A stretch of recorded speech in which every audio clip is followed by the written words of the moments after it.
Hello बच्चों, स्वागत है आपका एक और क्लास में। और आज का ये जो क्लास होने वाला है काफ़ी इंपॉर्टेंट होने वाला है बच्चों, आपके एंट्रेंस एग्जाम के पॉइंट ऑफ व्यू से। अभी आप 2025 में ये वीडियो आप देख रहे होंगे और आगे भी ये क्लास काफ़ी इंपॉर्टेंट होने वाली है, क्योंकि यहाँ पे हम डिस्कस करने वाले हैं ई ग्रुप का सिलेबस, जो कि आपके एंट्रेंस एग्जाम से जहाँ से क्वेश्चन बन के आते हैं। ठीक है, सो आज भी ये चाहे 2025 हो, चाहे 2026, 27, 28, किसी भी ईयर के अगर आप एंट्रेंस एग्जाम दे रहे हो ये उत्तराखंड पॉलिटेक्निक का, सो आपके लिए ये काफ़ी इंपॉर्टेंट होने वाला है जब तक कि सिलेबस ना बदले। अगर सिलेबस बदल गया तो ये वीडियो मैं अपने आप हटा दूंगा और इसकी जगह नया जो सिलेबस है उसको मैं आपको प्रोवाइड करा दूंगा। और अगर आप इस वीडियो को देख रहे हैं इट मीन्स अभी सिलेबस नहीं बदला है। ठीक है, सो आज की क्लास में हम सिलेबस की बात करने वाले हैं। ई ग्रुप का सिलेबस इस वीडियो में हम बात करेंगे। नेक्स्ट वीडियो अब 2 वीडियो आपके लिए और लानी है, जिसमें पी ग्रुप और ए ग्रुप की जो है सिलेबस के हम जो है वहाँ पे डिस्कस करेंगे कि क्या सिलेबस है, किस हिसाब से आपसे क्वेश्चन पूछे जाते हैं। तो सबसे पहले अगर आप चैनल पे नए हैं तो चैनल को सब्सक्राइब कर लेना, वीडियो को लाइक कर लेना और ज़्यादा से ज़्यादा शेयर करना। ठीक है, अब देखो सिलेबस आपका क्या है। सिलेबस से पहले आप ये जान लो कि ई ग्रुप वालों, जितने भी ई ग्रुप से करना चाहते हैं, अगर आप नहीं जानते ई ए पी ग्रुप क्या है तो डिटेल वीडियो मैंने बना रखी है, आप चैनल विजिट करिए, आपको मिल जाएगी डेफिनेटली वीडियो। ठीक है, और एक बात और कि अगर अभी आपको पता नहीं कि क्या क्या है, मतलब किस प्रकार से क्वेश्चन आते हैं, क्या कितना किस सब्जेक्ट से पूछे जाते हैं, तो सबसे पहले मैं आपको वो बता देता हूँ। सबसे पहले 3 पार्ट में आपका जो है पेपर पूछा जाता है। पहला पार्ट होता है आपका मैथ का, दूसरा आपका होता है फिजिक्स, तीसरा आपका होता है केमिस्ट्री। आगे पीछे हो सकते हैं बट ऐसे ही आपसे पूछे जाते हैं। 50 क्वेश्चन आते हैं आपके मैथ से, 25 क्वेश्चन आते हैं आपके फिजिक्स के और 25 क्वेश्चन आते हैं केमिस्ट्री के। टोटल 100 क्वेश्चन आपसे पूछे जाते हैं, जिसमें से प्रत्येक क्वेश्चन 4 नंबर का होता है। ईच क्वेश्चन पे आपका 1 नंबर कटता है अगर आपने गलत कर दिया है तो। ठीक है, प्रत्येक गलत क्वेश्चन पे आपका 1 नंबर कट हो जाएगा, इस चीज का आप ध्यान रखिएगा। ठीक है, और रैंक आपको लानी है 1000 से नीचे। अगर आपको एक बेस्ट टॉप 10 कॉलेज चाहिए, टॉप 10 कॉलेज पे भी ऑलरेडी वीडियो बनी हुई है, आप जाके चेकआउट करिए, आपको वीडियो कहीं ना कहीं मिल जाएगी चैनल पे। ठीक है, तो चलिए अब सिलेबस की बात करते हैं। सिलेबस क्या है, किस प्रकार से आपसे कहाँ से क्वेश्चन पूछे जाते हैं, कौन से चैप्टर से पूछे जाते हैं और कौन कौन से इंपॉर्टेंट चैप्टर है जहां से ज्यादातर क्वेश्चन पूछे जाते हैं। लगभग हर साल जहां से क्वेश्चन पूछे जाते हैं और 1 नहीं 2 नहीं बल्कि 3-3 4-4 क्वेश्चन बन के आते हैं, ऐसे कौन से चैप्टर हैं, उन चैप्टर्स को भी डिस्कस करेंगे बच्चों। तो यहाँ पे आपको साइड पे स्क्रीन दिख जाएगा, यहाँ पे थोड़ा मैं साइड हट जाता हूँ। यहाँ पे साइड में आपको जो है दिखेगा, जिसमें कि मैं आपको बताऊंगा कि किस प्रकार से जो है बच्चों आपका जो है कौन से इंपॉर्टेंट चैप्टर है। तो यहाँ पे साइड में आपको यहाँ पे दिखेगा। ठीक है, तो चलिए फिर देखते हैं। जैसे कि मैंने आपको बता दिया है, सब कुछ आपको बता दिया कैसे क्या होता है। अब चलिए चैप्टर डिस्कस करते हैं। सबसे पहले हम देखेंगे मैथ को। ठीक है, सबसे पहले हम किस चीज को देखेंगे, सबसे पहले हम देखेंगे मैथ को। तो चलिए पहले मैथ को देखते हैं। देखिए इसमें आपका मैथ में आपका सबसे पहला जो चैप्टर होने वाला है बच्चों, सबसे पहला ही जो आपका चैप्टर होने वाला है वो क्या होने वाला है, square root and cube root. Hindi में इसको बोलते हैं वर्गमूल एंड घनमूल। ठीक है, वर्गमूल एंड घनमूल इसको हिंदी में कहते हैं बच्चों। और इसके बाद जो आपका सेकंड चैप्टर होने वाला है, क्या ये इंपॉर्टेंट चैप्टर जो मैंने अभी आपको पहला चैप्टर बताया है ये इतना इंपॉर्टेंट नहीं है। आप चाहे तो इसको अवॉइड भी कर सकते हैं, बट कभी कभी किसी साल एक क्वेश्चन आपसे पूछा जा सकता है, 1 या 2 क्वेश्चन इससे पूछे जा सकते हैं। सो पढ़ना चाहते हैं तो पढ़ सकते हैं, 1 या 2 क्वेश्चन इससे आ ही सकते हैं। ठीक है, अब देखिए दूसरा जो आपके पास यहाँ पे होने वाला है वो है घातांक एवं करणी। इंग्लिश में बोले तो इंडिसेस एंड सर्ट्स। यहाँ से भी कभी कभी आपसे 1 या 2 क्वेश्चन बन के आ सकते हैं, सो इसको पढ़ना भी आपको चाहिए। ठीक है, यहाँ पे जो मैंने चैप्टर्स इंक्लूड करे हैं वो आपके एग्जाम के पॉइंट ऑफ व्यू से, मतलब एग्जाम में जिस तरीके से आपसे क्वेश्चन पूछे गए हैं पिछले 4-5 सालों में, उसके हिसाब से जो है मैंने यहाँ पे आपके लिए ये जो पीडीएफ बनाई हुई है ये आपको आपके 5 साल के रिकॉर्ड मतलब क्वेश्चंस के हिसाब से मैंने बना रखी है। ठीक है, उसके बाद सिंप्लीफिकेशन सरलीकरण से 1-2 क्वेश्चन पूछे जा रहे हैं, सो इसको भी आप अच्छे से थोड़ा बहुत पढ़ लीजिएगा। ठीक है, वेरी इंपॉर्टेंट चैप्टर, चौथा चैप्टर आपके पास आने वाला है जो कि है factors and polynomial and factors, यानी बहुपद एवं गुणनखंड। क्लास 10th का ये चैप्टर होने वाला है, वेरी इंपॉर्टेंट चैप्टर होने वाला है। 2 या 3 क्वेश्चन आपको पूछे जाते हैं लगभग हर साल। ठीक है, एलसीएम एचसीएफ, आई होप आपने क्लास 6 से आप इसको पढ़ते हुए आ रहे हैं कि एलसीएम क्या होता है, एचसीएफ क्या होता है, किस प्रकार निकालते हैं। बट चूंकि अब आप एक स्टैंडर्ड एक एग्जाम एंट्रेंस एग्जाम आप दे रहे हो तो यहाँ पे कुछ डिफरेंट तरीके से इसको पूछा जाता है। so, किस तरीके से यहाँ पे क्वेश्चन आते हैं ये मैं आपको बताऊंगा, बट इतना इंपॉर्टेंट चैप्टर ये नहीं है। ठीक है, अब देखो दो इंपॉर्टेंट चैप्टर और हैं आ गए आपके, जो वेरी वेरी इंपॉर्टेंट है, हर साल क्वेश्चन आते हैं और एक दो तीन क्वेश्चन तो आते ही आते हैं। पहला है अलजेब्रा, हिंदी में बोलते हैं इसको बीजगणित, और दूसरा है linear and quadratic equation, class 10th का है, रैखिक तथा द्विघात समीकरण। इस चीज को ध्यान से यहाँ पे करिएगा, ठीक है। जो जो चैप्टर इंपॉर्टेंट बोल रहा हूं पहले उनको ही करना, उनके कॉन्सेप्ट ऐसे बना लेना अपने दिमाग में कि कुछ भी क्वेश्चन आपके पास बन के आए तो आप उसको उड़ा दो, 1 सेकंड 1 मिनट भी लो, बट उसको आप अच्छे से कर लो, उड़ा दो बस उसको, ठीक है। सो अपने माइंड में कॉन्सेप्ट अच्छे से क्लियर रखना, जो जो इंपॉर्टेंट चैप्टर बता रहा हूं। बाकी के जो चैप्टर हैं जो नॉर्मल आ रहे हैं उनको आप करो या ना करो ये आपकी मर्जी है, वैसे आपको करना चाहिए, बट जो इंपॉर्टेंट बता रहा हूं एटलीस्ट उनके सारे कॉन्सेप्ट आपके दिमाग में अच्छे से होने चाहिए, ठीक है।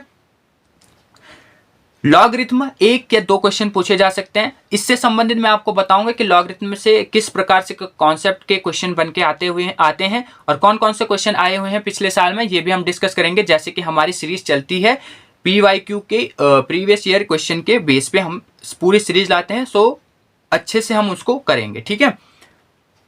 नंबर सिस्टम इतना इंपॉर्टेंट नहीं है, बट थोड़ा बहुत आपको इसको पढ़ना पड़ेगा, थोड़ा बहुत, ज्यादा नहीं कह रहा, इंपॉर्टेंट नहीं है इतना। सांख्यिकी 1 क्वेश्चन या 2 क्वेश्चन, ठीक है, लगभग 1-2 क्वेश्चन पूछे जा सकते हैं, सो इंपॉर्टेंट है, इतना इंपॉर्टेंट नहीं है बट इंपॉर्टेंट है, ठीक है। सेट 1 क्वेश्चन पूछा जा सकता है, इसलिए इसको भी अच्छे से करेंगे। और सेट आपके फर्स्ट सेमेस्टर में भी आपसे पूछा जाता है, सो चाहे आप ए ग्रुप के लिए या ई ग्रुप के लिए पढ़ रहे हो, सेट आप पढ़ लेना, ठीक है। पहले सेमेस्टर में आपको पूछा जाता है, तो सेट आपको पढ़ना ही पढ़ना है, चाहे आप एंट्रेंस के लिए पढ़ो या फर्स्ट सेमेस्टर के लिए पढ़ो, पढ़ना है पढ़ना ही है, इसीलिए अभी पढ़ लो, अच्छे से पढ़ लो, ठीक है। अब देखो important, very very important chapter अब आने वाले हैं, ठीक है। जितने भी अब मैं चैप्टर्स के नाम लूंगा वो वेरी वेरी इंपॉर्टेंट है। पहला देखो पहला है ट्रायंगल, दूसरा है सर्कल, तीसरा है ट्रिग्नोमेट्री, चौथा है यूज ऑफ ट्रिग्नोमेट्री, इसको एक ही मान के चलो बट फिर भी मैंने डिफरेंट लिखा है तो थोड़ा बहुत, ठीक है। एरिया एंड 6 जो आपका होगा आपका area and perimeter of plane figures, यानी क्षेत्रफल और परिमाप से संबंधित 9th-10th में जो चैप्टर्स हैं। गोला, sphere, cube, cuboid and cylinder, घन, घनाभ वगैरह, बेलन वगैरह। Coordinate geometry class 9, 10th, 11th, 12th में भी है ये। सरल रेखा, स्ट्रेट लाइन, आवी और डिटर्मिनेंट, ये जितने भी चैप्टर्स मैंने बताए हैं वेरी वेरी इंपॉर्टेंट है। मैथ का पूरा खेल, मैथ का पूरा जो सिस्टम बना होता है ना, इन्हीं चैप्टर से मिलकर बना होता है। सो ये चैप्टर काफी इंपॉर्टेंट है, ये आपको पढ़ के जाने हैं। लास्ट एक क्वेश्चन है समाकलन। समाकलन से आप इसको रहने दीजिएगा, मेरे हिसाब से तो आप इसको रहने दीजिएगा, इतना नहीं आता है, फिर भी थोड़ा बहुत अगर आप जानना चाहते हैं समाकलन क्या होता है, सो इसके बारे में भी डिटेल्स, थोड़े बहुत नोट्स वगैरह या फिर जो भी मैं आपको बताऊंगा वो चैनल के माध्यम से आपको मिल ही जाएगा। बस आपको चैनल को सब्सक्राइब करके रखना है, बेल आइकन को ऑल पे सिलेक्ट करके रखना है, ताकि जो भी क्लास आपको मैं दूं, वो आपको पढ़नी है, ढंग से पढ़नी है। इसीलिए जो है हर चीज पे ध्यान से यहाँ पे समझ के चलो, ठीक है। ध्यान से यहाँ पे समझ के चलो, यहाँ पे कोई टाइम पास नहीं हो रहा है बच्चों, आपके करियर का सवाल है, इसीलिए जो है ध्यान से वीडियोस को देखा करो, ठीक है। ओके, तो ये जो जितने चैप्टर्स थे ये हमारे मैथ के इंपॉर्टेंट चैप्टर्स थे, और यहीं से जो है आपका जो है यहीं से आपका पूरा सिलेबस यहाँ से आपका आने वाला है। अब देखो एक और फिजिक्स का लेके चलते हैं, फिजिक्स में क्या क्या आपसे पूछा जा सकता है। पहला देखो मेजरमेंट इंपॉर्टेंट चैप्टर है, यहाँ से आपको मात्रक और विमाय वगैरह यहाँ से आपको पूछे जा सकते हैं, ठीक है। ओके, उसके बाद वेक्टर एंड स्केलर क्वांटिटीज, आपसे डायरेक्ट क्वेश्चन पूछा जा सकता है कि बताओ कार्य कैसी राशि है, सदिश राशि है या अदिश राशि है, वेक्टर है या स्केलर है। या आपसे पूछा जा सकता है डायरेक्ट सदिश से कि सदिश में क्या होता है, परिमाण, दिशा, ये डायरेक्शन वगैरह, और ये सब आपसे यहाँ पे पूछा जा सकता है। यानी सदिश और अदिश से कुल मिलाकर क्वेश्चन आते हैं बच्चों, सो इसको भी आपको अच्छे से करना है। या आपको डायरेक्ट न्यूमेरिकल भी दे सकते हैं कि 2i cap plus 3j cap, इस प्रकार से भी आपके पास न्यूमेरिकल बन सकता है, ठीक है, न्यूमेरिकल बन सकता है। सो इंपॉर्टेंट चैप्टर है पहला और दूसरा। अब देखो वेरी वेरी इंपॉर्टेंट चैप्टर, पहले वेरी वेरी इंपॉर्टेंट चैप्टर देखो, मोशन, लॉज ऑफ मोशन, यहां से थ्योरी क्वेश्चन प्लस न्यूमेरिकल दोनों बन के आते हैं। So very very most important chapter में ये गिना जाता है, ठीक है। मूवमेंट ऑफ फोर्स चाहे तो आप पढ़ सकते हैं, इतना नहीं पूछा जाता है। उसके बाद देखो मोस्ट इंपॉर्टेंट चैप्टर में 1-2 और इंक्लूड कर लो। पहला वर्क, पावर एंड एनर्जी, कार्य, ऊर्जा, शक्ति, ग्रेविटेशन, गुरुत्वाकर्षण, ये 2 चैप्टर ऐसे चैप्टर हैं बच्चों जहां से न्यूमेरिकल प्लस थ्योरी के क्वेश्चन आपसे पूछे जा सकते हैं। कॉन्सेप्ट क्लियर होने चाहिए, आपको न्यूमेरिकल करने आने चाहिए। जैसे ग्रेविटेशन में आपसे पूछ लिया जाए, बताओ कि स्मॉल जी की वैल्यू क्या है, पृथ्वी पर स्मॉल जी की वैल्यू क्या है, ध्रुवों पर इसकी वैल्यू क्या है, सबसे ज्यादा जी की वैल्यू कहां पे होती है, सबसे कम जी की वैल्यू कहां पे होती है। तो कुछ ऐसे कॉन्सेप्चुअल क्वेश्चन जो है बन के आ जाते हैं, तो ऐसे क्वेश्चन आपको करने आने चाहिए। कार्य ऊर्जा शक्ति से आपसे पूछा जा सकता है कि एक मतलब कितने अश्व शक्ति वाला एक क्वेश्चन आ जाता है कि एक उसमें कितने अश्व शक्ति होते हैं, ठीक है। सो ये पूछा जा सकता है। कार्य का मात्रक पूछा जा सकता है, कार्य की विमा, कार्य का मात्रक, ऊर्जा का मात्रक, ये सब आपसे पूछा जा सकता है, ठीक है। सो इंपॉर्टेंट है बच्चों, पढ़ के जाना। कार्य ऊर्जा प्रमेय आपने क्लास 11th में पढ़ा होगा, उससे भी क्वेश्चन बन के आ जाता है। तो ये जो कुछ इंपॉर्टेंट कॉन्सेप्ट है ना, आपको पढ़ने पड़ेंगे, प्लस न्यूमेरिकल की प्रैक्टिस आपको करनी पड़ेगी। मैं आपको अपने चैनल से PYQ सॉल्व कराऊंगा, और जितना मेरे से हो सके, अगर मेरे पास टाइम रहेगा, बिकॉज क्योंकि मैं भी एक स्टूडेंट हूँ। जितने भी आपके सीनियर है ना, यानी इससे पहले साल जिन्होंने देखे हैं मेरी वीडियोज या पढ़ा है मुझसे, उनको पता है कि मैं भी एक स्टूडेंट हूँ। सो उन्होंने जो है मेरे चैनल को फॉलो, मतलब मेरे चैनल को तो उन्होंने फॉलो किया, प्लस मैंने उनको ये सजेस्ट भी किया है कि अदर्स चैनल को भी आप जो है फॉलो करो, ताकि आपके पढ़ाई में कोई भी रुकावट ना आए, ठीक है। सो आपको भी सेम चीज फॉलो करनी है। जो चीज मैं बता रहा हूँ आपके भले के लिए बता रहा हूँ, इसीलिए उन चीजों को फॉलो जरूर करना बच्चों, ठीक है। ओके, इसके बाद जो इंपॉर्टेंट चैप्टर है, देखो हाइड्रोस्टेटिक एंड आर्किमिडीज प्रिंसिपल, द्रव स्थितिकी। इतने क्वेश्चन नहीं बन के आते हैं, पर फिर भी मैंने इंक्लूड करा है, कभी कभी क्वेश्चन पूछ लिया जाता है, ठीक है। सरल लोलक important, very very important chapter, यहाँ से भी न्यूमेरिकल बन के आ सकता है, प्लस कॉन्सेप्चुअल क्वेश्चन भी यहाँ पे बन के आ सकते हैं। पदार्थ का अणुगतिक सिद्धांत, काइनेटिक थ्योरी ऑफ मैटर, इतना इंपॉर्टेंट नहीं है, बट फिर भी आप इसको पढ़ के चलना। थर्मोमीटर एंड थर्मल एक्सपेंशन, तापमिति एवं ऊष्मीय प्रसार, विशिष्ट ऊष्मा तथा गुप्त ऊष्मा, जो 11वां और 12वां चैप्टर है, इसको भी आपको पढ़ते हुए चलना है, ठीक है बच्चों, इसको भी आपको पढ़ते हुए चलना है, ठीक है। यहाँ पे आपको सामने दिख रहा है, ठीक है, यहाँ पे आपको सामने दिख रहा होगा। सो इसको अच्छे से यहाँ पे देखते हुए चलो। अब देखो nature of light and reflection, और 13वां ऊष्मा संचरण। ऊष्मा संचरण की 3 विधियां होती हैं, इनके बारे में भी थोड़ा बहुत पढ़ेंगे, इतना क्वेश्चन नहीं आता, बट फिर भी मोस्ट इंपॉर्टेंट चैप्टर में इनको भी इंक्लूड करो जो अब आने वाले हैं। पहला, प्रकाश से संबंधित जितने भी चैप्टर हैं, लेंसों से संबंधित जितने भी चैप्टर हैं, लेंस बेसिकली प्रकाश में ही आ जाता है, ठीक है।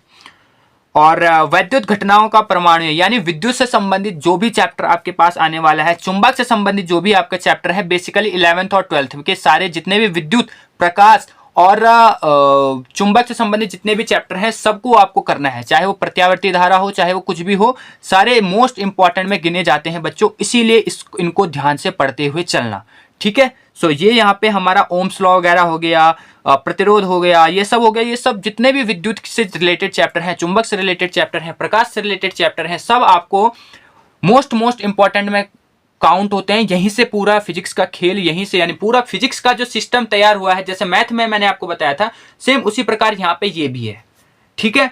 ओके, अब देखो केमिस्ट्री का लेके चलते हैं, चलो साइड में आपको दिख रहा होगा केमिस्ट्री का। पहला जो है केमिस्ट्री, साइंस एंड केमिस्ट्री, तो यहाँ से क्वेश्चन बन के आ सकते हैं, इतना इंपॉर्टेंट नहीं है, बट फिर भी हम पढ़ते हुए चलना पड़ेगा हमें।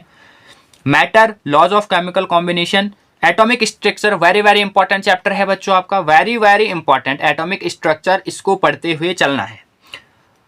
Radio activity and nuclear energy, नाभिकीय ऊर्जा, संयोजकता, इंपॉर्टेंट चैप्टर है। सॉल्यूशन थोड़ा, ये भी थोड़ा इंपॉर्टेंट चैप्टर है। लैंग्वेज ऑफ केमिस्ट्री पढ़ते हुए चलना है, ठीक है, नॉर्मल चैप्टर है। और केमिकल रिएक्शन थोड़ा इंपॉर्टेंट चैप्टर है, बट कह नहीं सकते, यहाँ से क्वेश्चन कभी कभी पूछे जा रहे हैं, कभी कभी नहीं भी पूछे जा रहे हैं, ठीक है। वेरी वेरी इंपॉर्टेंट चैप्टर में देखो अम्ल, क्षार एवं लवण भी यहाँ पे आ रहा है, ठीक है। सो इसको भी करते हुए चलना है। गैसीय नियम इंपॉर्टेंट चैप्टर नहीं है, chemical question calculation important chapter नहीं है। विद्युत रसायन थोड़ा इंपॉर्टेंट चैप्टर है बच्चों। तत्वों का आवर्ती वर्गीकरण, वेरी वेरी इंपॉर्टेंट चैप्टर। अब देखो, अब जितने भी चैप्टर आपके आएंगे ना, पहला जैसे कि तत्वों का आवर्ती वर्गीकरण, यानी क्लासिफिकेशन ऑफ प्रॉपर्टीज हो गया आपका, धातु अधातु हो गया आपका क्लासिफिकेशन, यानी ये जितने भी चैप्टर अब आ रहे हैं ना, 15, 16, 17, 18, 19, 20, 21, 22, 23, 24 और 25, ये जितने भी चैप्टर हैं, पूरा केमिस्ट्री का क्वेश्चन यहीं से आपसे पूछे जाएंगे। सो इंपॉर्टेंट चैप्टर है बच्चों, जरूर पढ़ के जाना, जरूर जरूर जरूर पढ़ के जाना, ठीक है। प्लीज इन चैप्टर्स को जरूर पढ़ के जाना।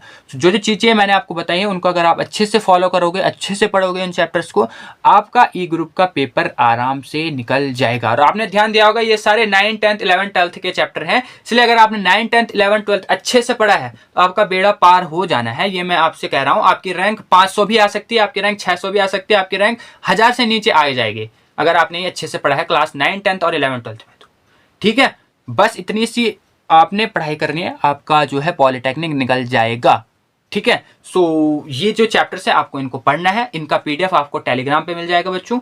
और अब मैं जो नेक्स्ट वीडियो में आएगा उसमें ए ग्रुप और फिर पी ग्रुप के लिए भी मैंने वीडियो बनानी है। सो फिर मिलते हैं अपने नेक्स्ट क्लास में, तब तक के लिए बने रहे हमारे चैनल यूकेटी पाठशाला में। धन्यवाद।